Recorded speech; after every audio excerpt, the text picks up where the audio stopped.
bienvenidos a una emisión más de Bioethics News y hoy tenemos, aparte de una noticia bioética que merece la pena ser reflexionada, a un colaborador que para mí siempre es un placer recibirlo, al doctor Bernardo García, quien es doctor en Derecho por la Universidad Autónoma de Querétaro, es miembro del Colegio de Bioética y un extraordinario jurista que a nosotros siempre nos saca de todas nuestras dudas bioéticas y ligadas a cuestiones legales. Y me place enormemente darle la bienvenida al día de hoy. Doctor García, buenos días. Buenas noches. Bienvenido a esta su casa, Cultivemos Bioética. Muchas gracias otra vez. Muy buenas noches a todos los que nos hacen favor de ver.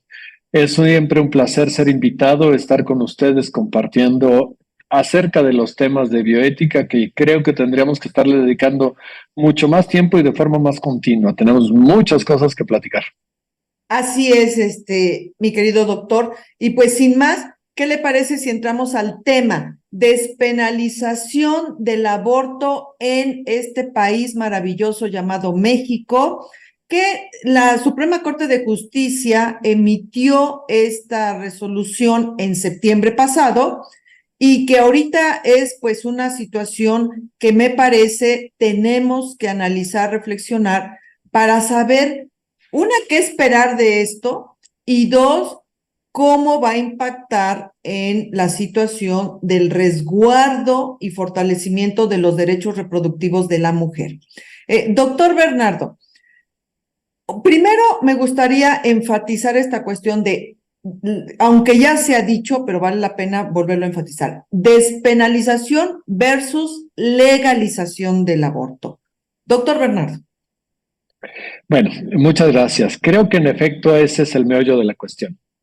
Y si atendemos incluso la línea del tiempo del aborto y de las modificaciones a las distintas leyes en nuestro país, lo podemos ver claramente.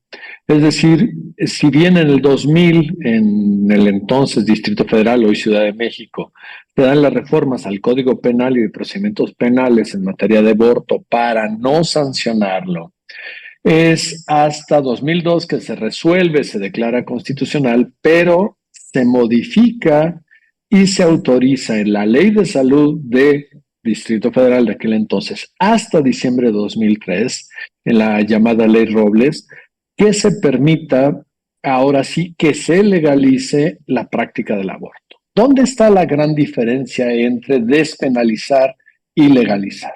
Despenalizar va a ser quitar castigos a aquellos que lo practiquen, a las mujeres que lo solicitan o a los médicos en un momento dado que lo practiquen. Pero eso va a ser quitar el castigo. Legalizar va a ser que incluso las instituciones de salud tengan abierta la prestación del servicio. Es decir, en ese momento, cuando se legaliza, las instituciones de salud, en este caso de Ciudad de México, lo practican como para efecto de las mujeres que lo soliciten. Ya no solo no lo castigo, sino lo pongo a disposición. Esa es la gran diferencia entre las dos. Ah, mire, qué interesante, porque aquí también hay un punto. Cuando está despenalizado únicamente, no deja de ser delito. O sea, sigue siendo un delito, solo que no te voy a castigar si lo haces en los términos en que yo, ley, lo establezco. ¿Estoy en lo correcto? Se vuelve inaplicable el Código Penal. Eso es. Pero aquí me llama la atención lo que usted dice. O sea, cuando solo está despenalizado, la institución no está en la obligatoriedad de ofrecerlo, pero sí de atender a la persona si llega a solicitarlo. En cambio, en la legalización, la institución está en la obligación de ofrecerlo, lo soliciten o no. ¿Es correcto esto? De proveer el servicio, en efecto. Eso es. Ahora, en este momento únicamente se despenalizó y el punto crucial de la noticia es que ya se despenalizó a nivel federal. Aquí hay ese pequeño sesgo entre despenalizar y legalizar, creo que es muy importante. Y estamos en un punto y en un estatus muy específico también. Ahora, en septiembre de 2003, hay una sentencia de amparo en revisión en donde se declara la inconstitucionalidad de los artículos 330 a 334 del Código Penal Federal. Pero esto es quitar el castigo. Sin embargo, esta sentencia, yo leí el proyecto de sentencia, no tengo la versión estenográfica de la discusión de los ministros, no tengo tampoco porque no se ha hecho el engrose de la sentencia.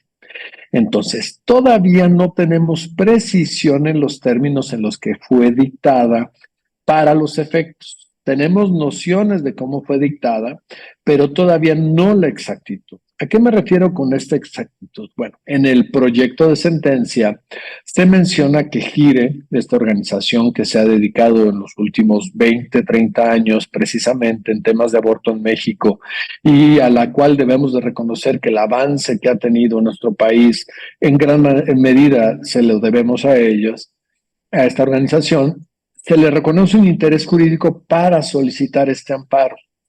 Pero es un amparo en donde no estamos en una situación en concreto. Ellos dicen, aunque no haya un caso en concreto, lo solicito porque es inconstitucional. Y entonces los conceden en el proyecto para el efecto de que toda mujer que vaya y lo solicite acompañado de alguien de GIRE, se le practique.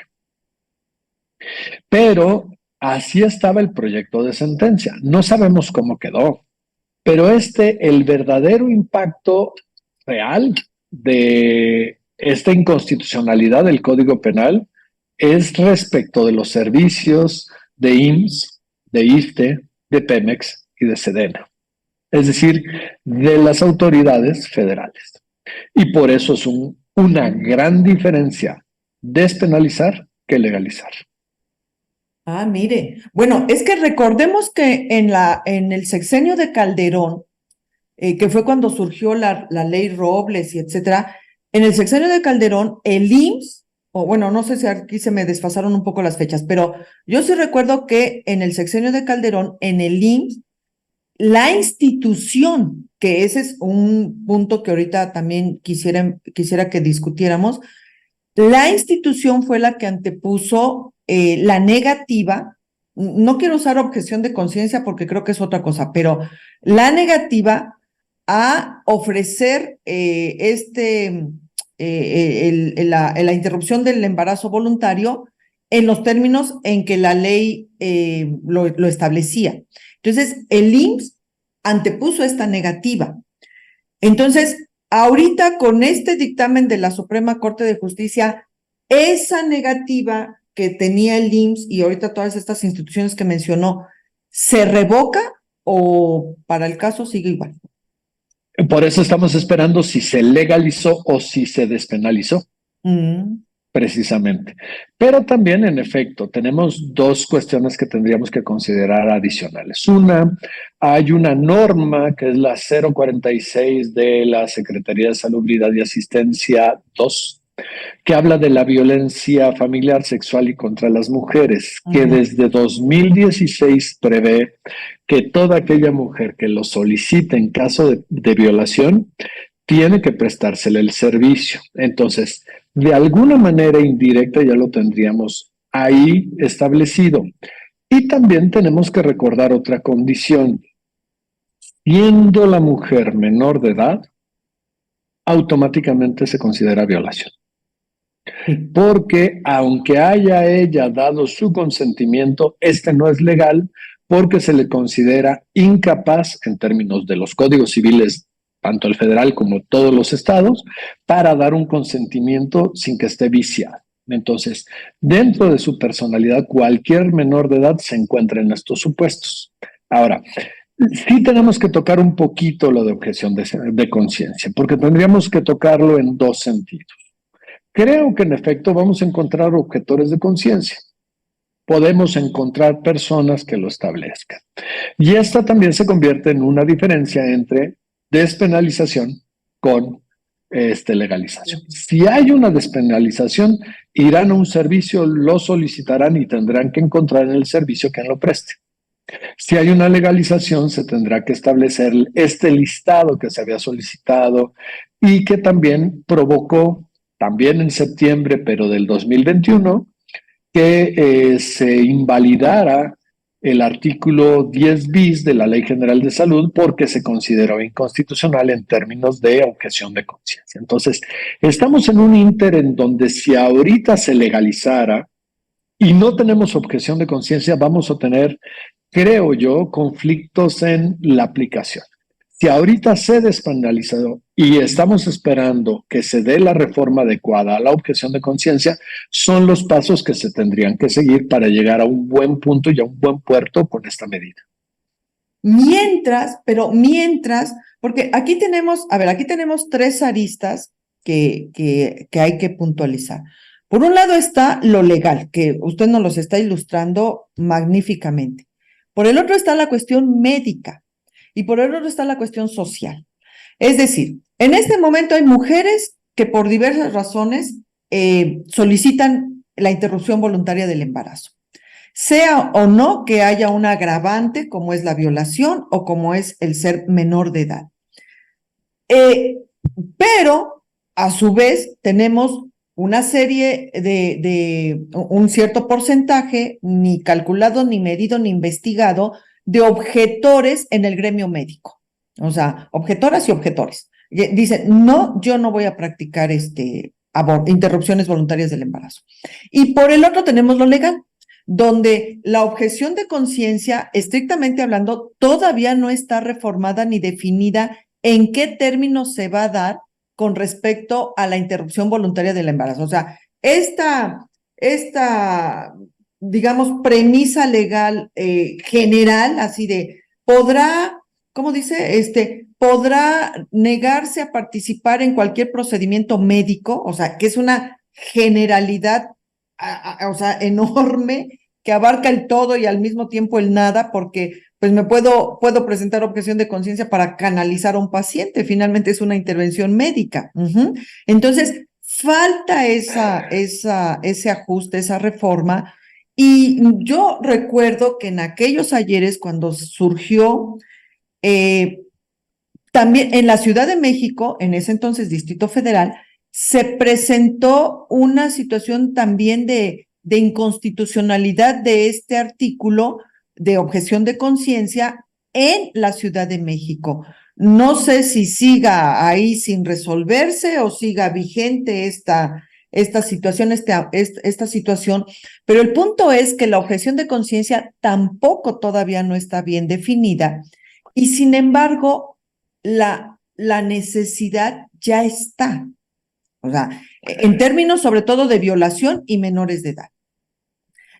Entonces, y también tendríamos, ahí hay un par de elementos. Y hace unos 3 semanas, un mes, me hicieron favor de invitarme a un comité de ética hospitalario y me hacían unas preguntas similares. Y en ese comité lo planteaba en los mismos términos que ahora lo hago con ustedes. Y prendió la cámara uno de los que concurría y dijo, a ver, yo soy ginecólogo y la realidad es que sin hacerlo como una difusión en la práctica privada, desde hace X años es una práctica común.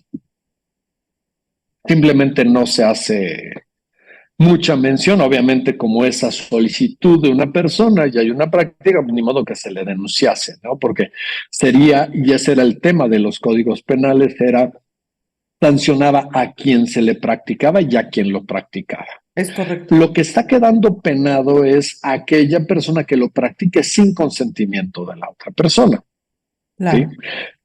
Pero este médico decía en ese sentido, y yo decía, sí, pero ahí está uno de los parámetros también de desigualdad que provocamos con estas medidas, y estoy retomando parte de lo que mencionaba usted acerca de lo social.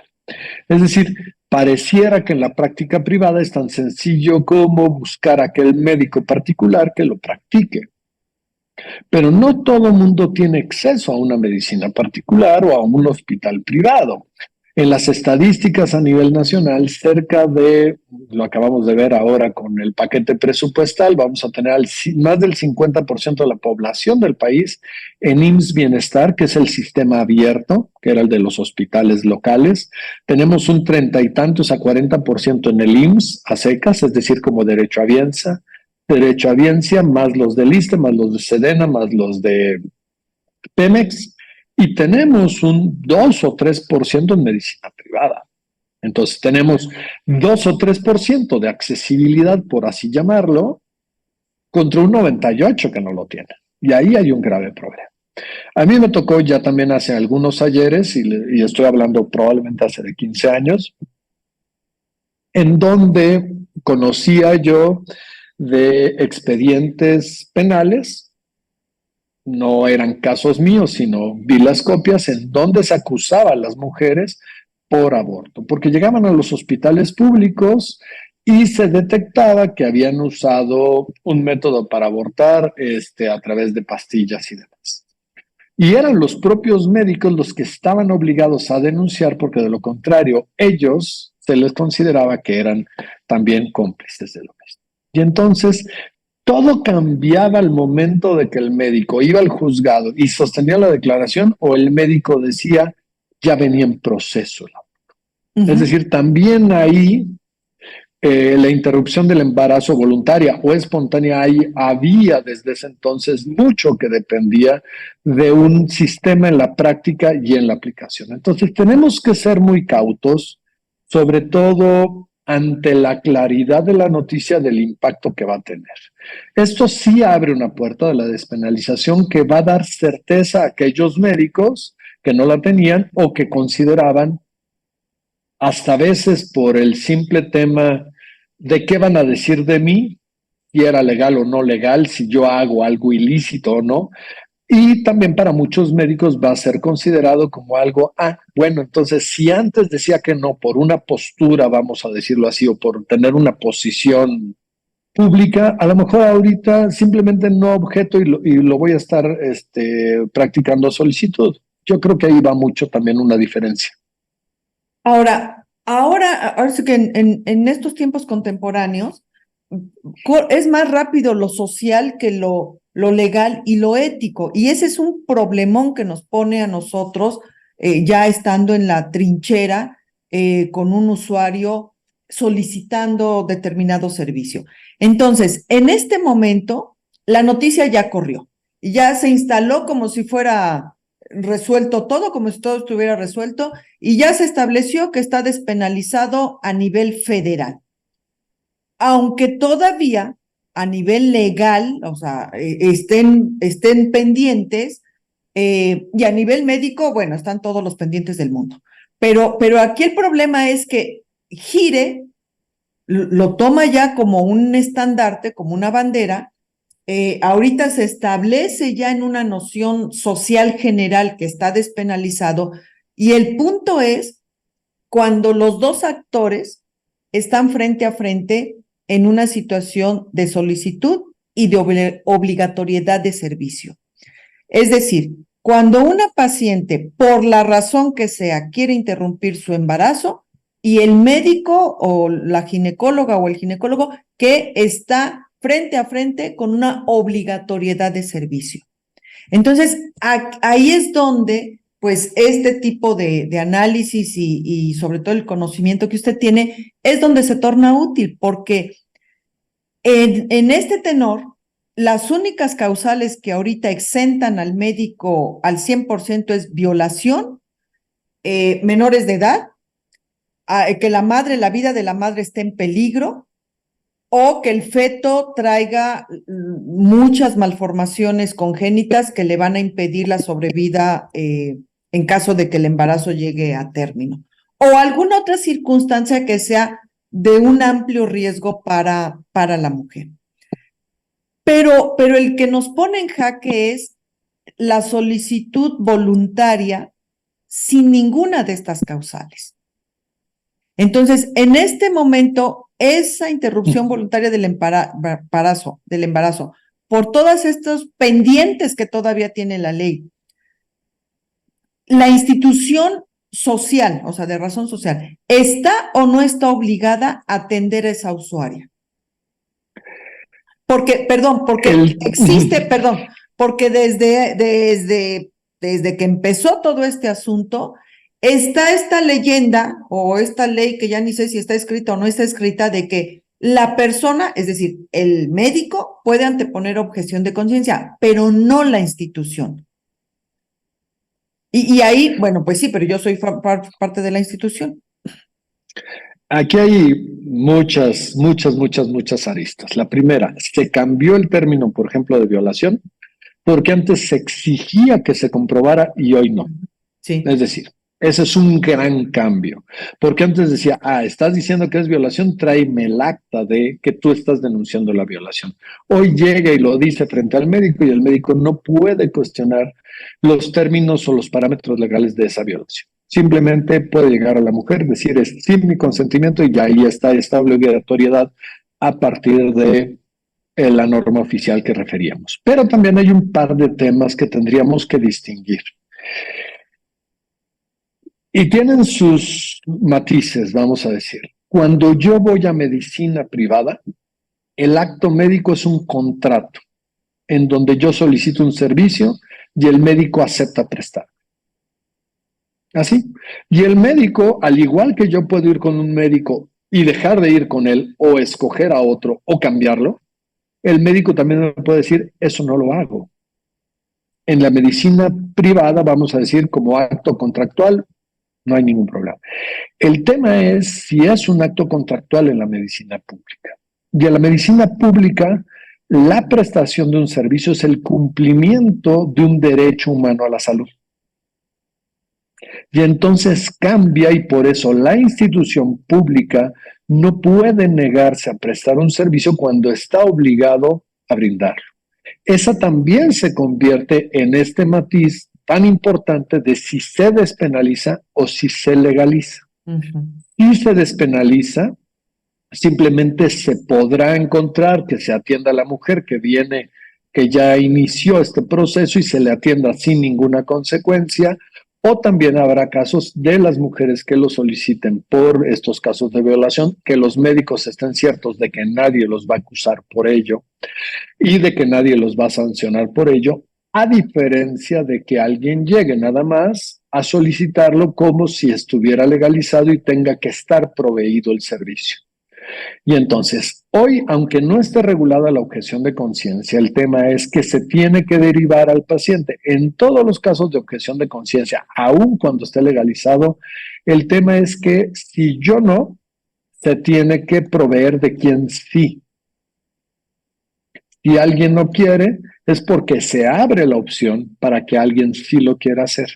De lo contrario, pues simplemente todo el mundo se declararía objetor y la autorización se volvería una negativa. Ahora, un último punto que fue uno de los primeros casos icónicos en el aborto en México, que es, si no me equivoco, la niña Paulina, creo que se le llamó así, y era en Baja California, era una niña, y se hablaba de violación, pero por temas de conciencia y todo lo demás, en el hospital no quisieron practicar. Y entonces, de alguna forma, forzaron a que tuviera ese niño, a que naciera ese niño, y fue una primera recomendación de la Comisión Nacional de Derechos Humanos, y me atrevería a decir que fue antes del 2000. Es decir, tenemos tema en el cual la objeción de conciencia no lo hemos determinado aún con toda la precisión y claridad que se requiere en el país. Es correcto. Y porque hay una enorme confusión de exactamente en qué consiste la objeción de conciencia para empezar, porque efectivamente, de pronto la moralina es objeción de conciencia y ahora resulta que todo el mundo es objetor de conciencia. Y otro es la atención sanitaria, es decir, cuando una persona llega a solicitar servicio, el ingresarla, el indicar la canalización, el indicar cierto medicamento, no puedes decir que eres objetor de conciencia. O sea, no hay nada que te impida hospitalizarla, poner esas indicaciones. O sea, a mí dime en qué te afecta éticamente indicar solución salina al 0.9% a tales, o sea, no. Y lo mismo, las indicaciones post-intervención tampoco pueden entrar en esta cuestión de objeción de conciencia, porque entonces es prejuicio. Es que muchas veces objeción de conciencia se confunde con prejuicio, e incluso con discriminación. Entonces, la objeción de conciencia se delimita única y exclusivamente al acto quirúrgico o médico donde se provoca la extracción de ese producto. O sea, sea viable, o sea, en los términos en que la ley lo establece.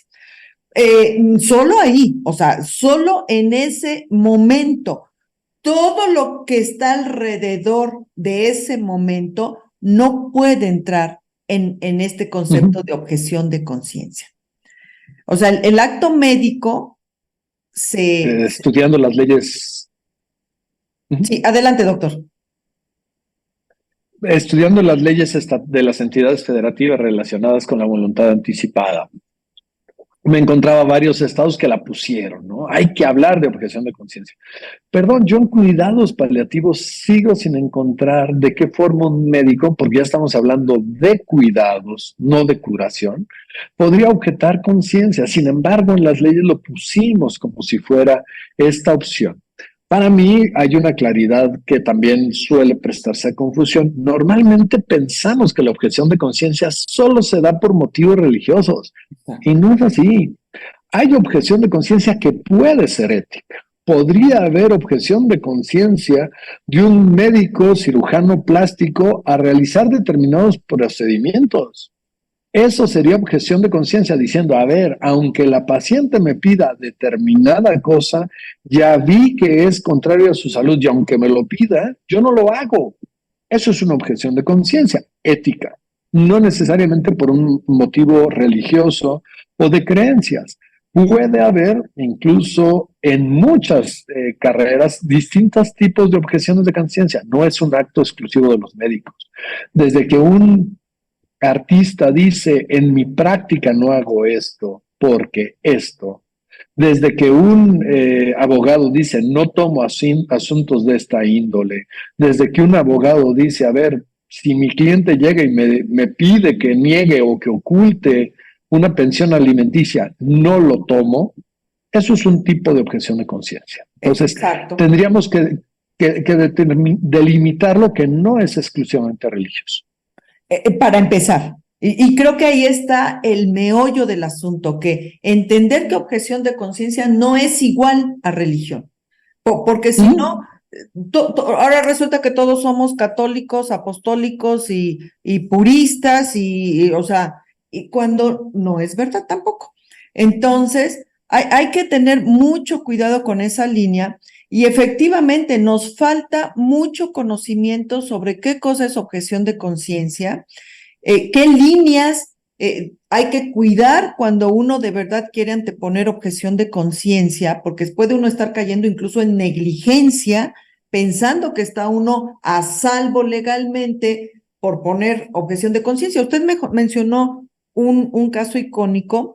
Y poco después, no, perdón, poco antes de ese caso que usted mencionó, se dio otro en Cuernavaca, donde la niña, una menor de edad, fue violada, se embarazó y solicitó la interrupción del embarazo y también se la negaron. Y ahí lo más grave es que se la negó o sea, bueno, no el Comité Hospitalario de Bioética, sino que los ginecólogos se apoyaron en el Comité Hospitalario de Bioética y el Comité Hospitalario de Bioética fue el que recomendó que no se le realizara. Eso fue lo más grave.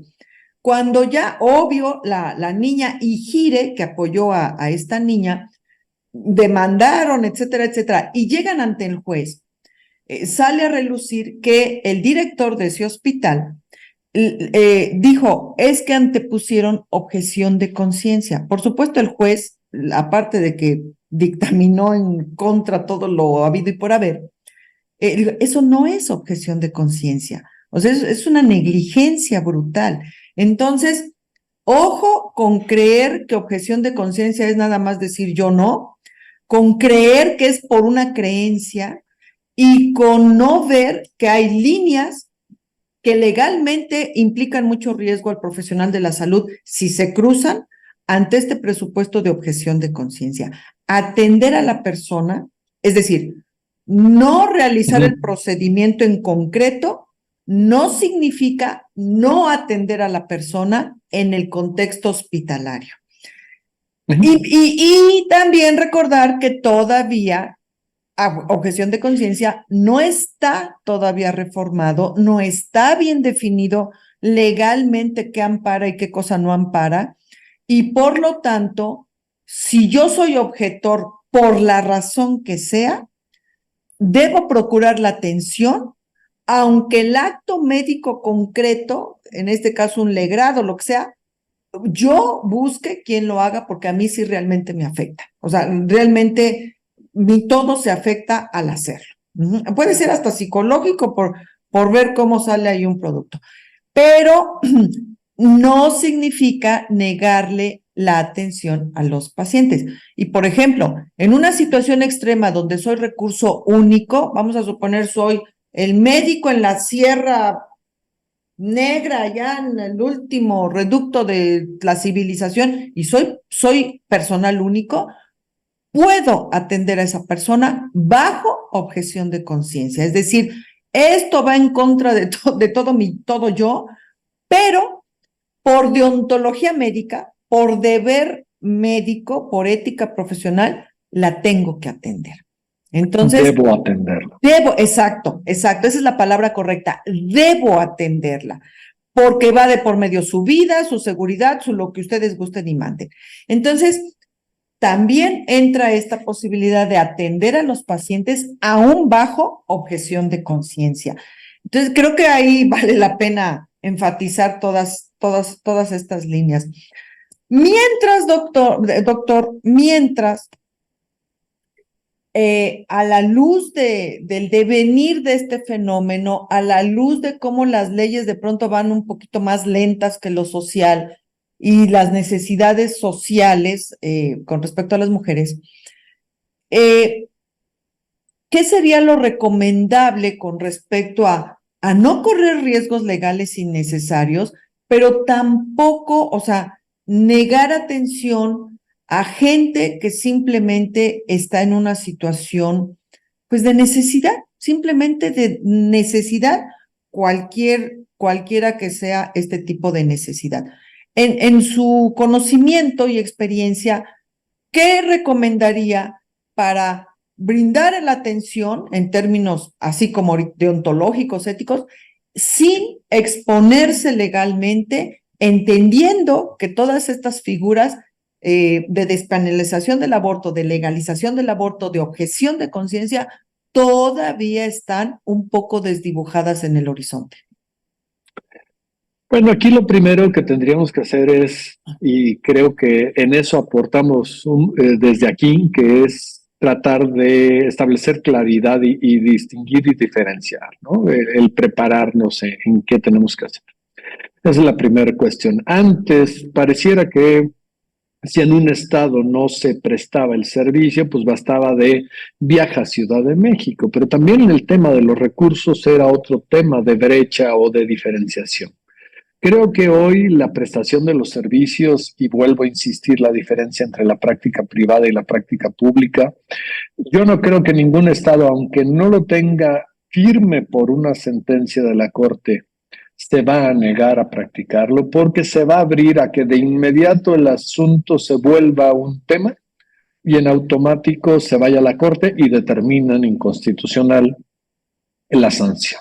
Entonces, yo no creo, a mi modo de ver, la penalización del aborto en todos los estados de la República ya es una realidad, aunque no esté declarada específicamente. La segunda cuestión es, ¿están avanzando las entidades federativas respecto de la legalización con esta matiz de la prestación del servicio, que es hacia donde se está empujando?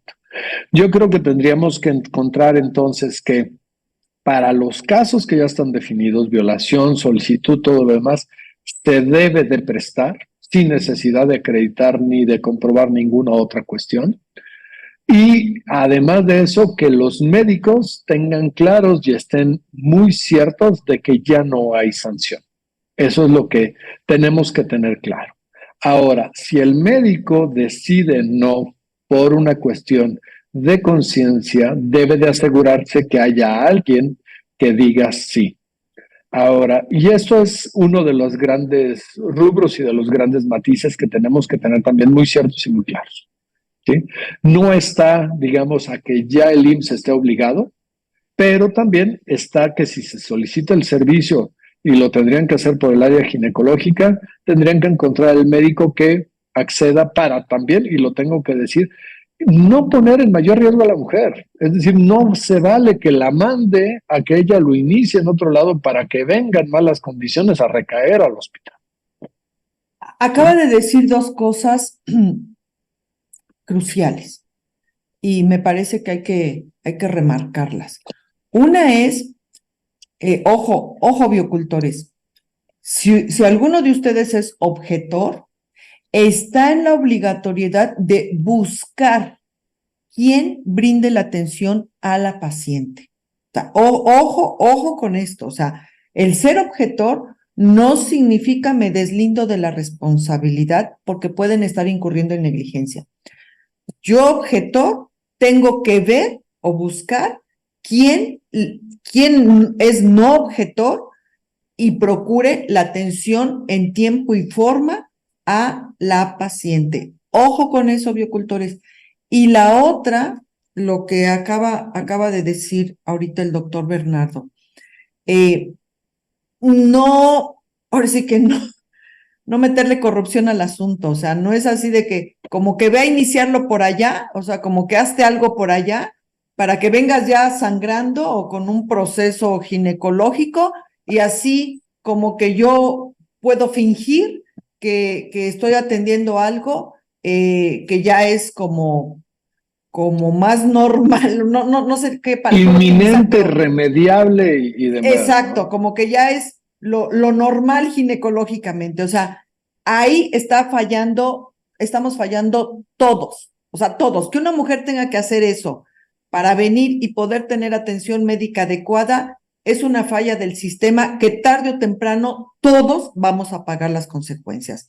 Entonces, si bien los médicos, o sea, los profesionales de la salud, tampoco tienen la obligatoriedad de dejar de ser objetores si es que así lo son, o sea, así se autodeterminan.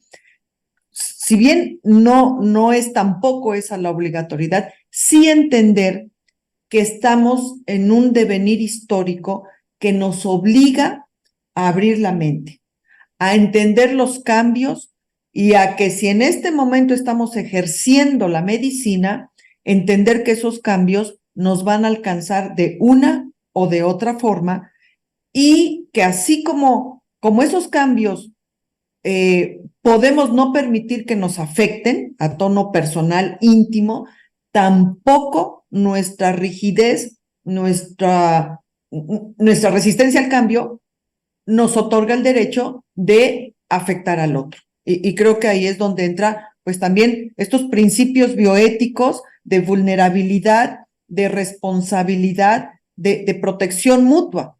Entonces, creo, doctor, que nos falta un segundo programa porque por lo ahorita expuesto son temas que todavía no están definidos legalmente al 100%, que desgraciadamente lo inmediato ahorita social lo vuelve así mediático y que pareciera que ya es ley escrita y definitiva, pero como que falta un segundo capítulo. Y ese segundo capítulo es el que nos va a determinar si queda como despenalización o se torna en legalización y de ahí va a venir un segundo impacto en la institución médica y a nivel social.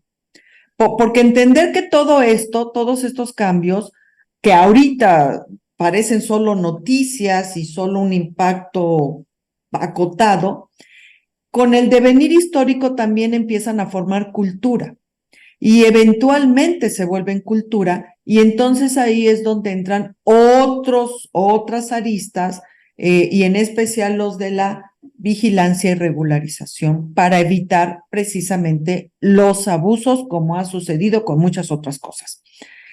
Pero mientras, doctor, para ir cerrando este capítulo extraordinario como siempre con usted, Gire.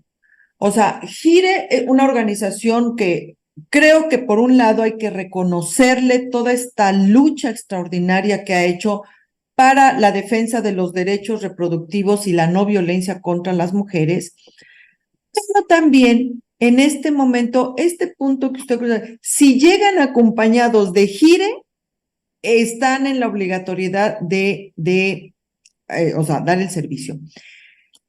Y hasta dónde, a lo mejor me estoy adelantando o a lo mejor estoy viendo demasiado el futuro, pero hasta dónde también empieza a ser un riesgo que una entidad empiece a ser como la policía, como la que empieza a dictaminar qué sí y qué no con respecto justo a este tema eternamente controversial de la interrupción voluntaria del embarazo.